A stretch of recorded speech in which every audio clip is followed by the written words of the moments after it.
I have a great time with my life, and I want to share it. I love living. I think that's infectious. It's something that you can't fake. Greatness is not this wonderful, esoteric, elusive, God-like feature that only the special among us will ever taste. You know, it's something that truly exists in all of us. It's very simple. This is what I believe, and I'm willing to die for it. Yeah. Period. It's that simple. I know who I am, and I know what I believe. I know who I am, I know what I believe. That's all I need to know. And that's all I need to know. So from there, you do what you need to do. Yeah. You know, and I think what happens is we make the situation more complex than it has to be. Because we're looking for complexity. There's got to be something complex to understand. It can't be that easy. No. We didn't grow up with the sense that where we were was where we were going to be. You know, we grew up with the sense that where we were almost didn't matter because we were becoming right. something greater. The separation of talent and skill is one of the greatest misunderstood concepts for people who are trying to excel, who have dreams that want to do things. Talent you have naturally. Skill is only developed by hours and hours and hours of beating on your craft. I've never really viewed myself as particularly talented. Where I excel is ridiculous, sickening work ethic. You know, while the other guy's sleeping, I'm working. While the other guy's eating, I'm working. There's no easy way around it. No matter how talented you are, your talent is going to fail you if you're not skilled. You know, if you don't study, if you don't work really hard and dedicate yourself to being better every single day, you'll never be able to communicate with people, with your artistry, the way that you want. So the only thing that I see that is distinctly different about me is I'm not afraid to die on a treadmill. You might have more talent than me, you might be smarter than me, but if we get on the treadmill together, right, there's two things. You're getting off first, or I'm going to die. It's really that simple. One summer, his dad tore down a brick wall on the front of his business and told 12-year-old Will and his 9-year-old brother to rebuild it, a job they said was impossible. It took them a year and a half, but they did it. And he said, now don't you ever tell me it's something that you can't do. You don't try to build a wall. You don't set out to build a wall. You don't say, I'm going to build the biggest, baddest, greatest wall that's ever been built. You don't start there. You say, I'm going to lay this brick as perfectly as a brick can be laid. And you do that every single day. And soon you have a wall. And soon you have a wall. you know, it's an idea that my grandmother always had, that you know, if you're going to be here, then there's a necessity to make a difference.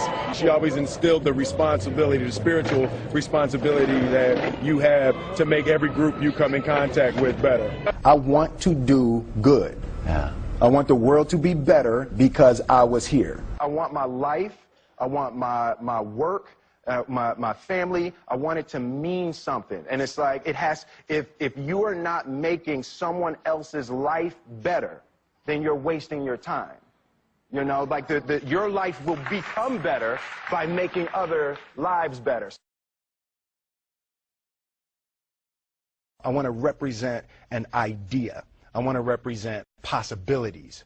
I want to represent the idea that you really can make what you want. One of my favorite books is The Alchemist, Paulo Coelho. And that's just, I just believe that. I believe that I can create whatever I want to create. The first step before anybody else in the world believes it is you have to believe it. There's no reason to have a plan B because it distracts from plan A. I think that there's a certain delusional quality that all successful people have to have. You have to believe that something different than what has happened for the last 50 million years of history. You have to believe that something different can happen. Confucius said, he who says he can and he who says he can't are both usually right. Being realistic is the most commonly traveled road to mediocrity. Why would you be realistic? What's the point of being realistic?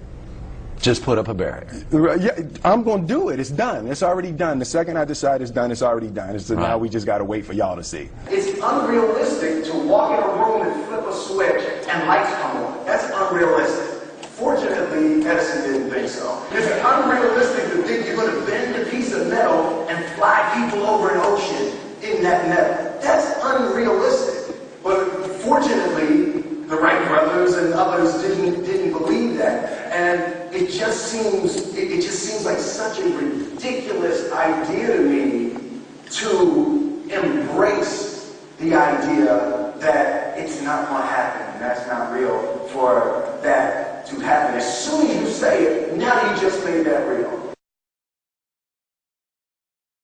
Our thoughts, our feelings, our dreams, our ideas are physical in the universe.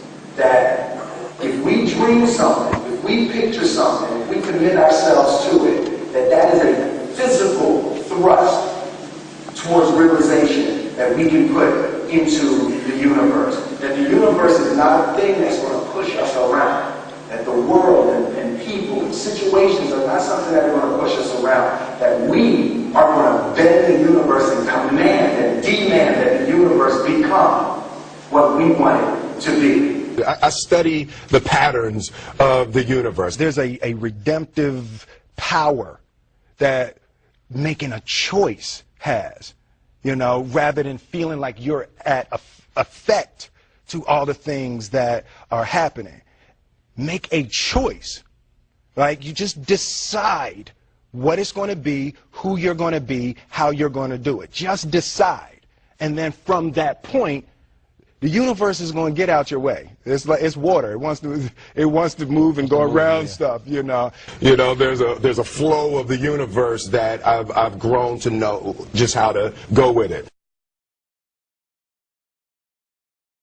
I realize that to have the level of success that I want to have, it's difficult to spread it out and do multiple things. It takes such a desperate, obsessive focus. You really got to focus with all of your fiber and all of your heart and all of your creativity.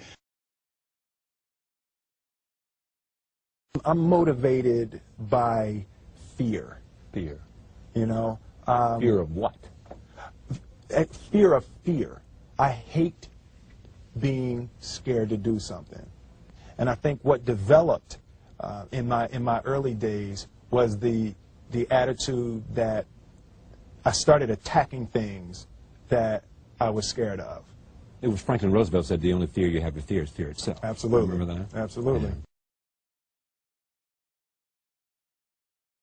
You can't be scared to die for the truth. The truth is the only thing that's ever going to be constant.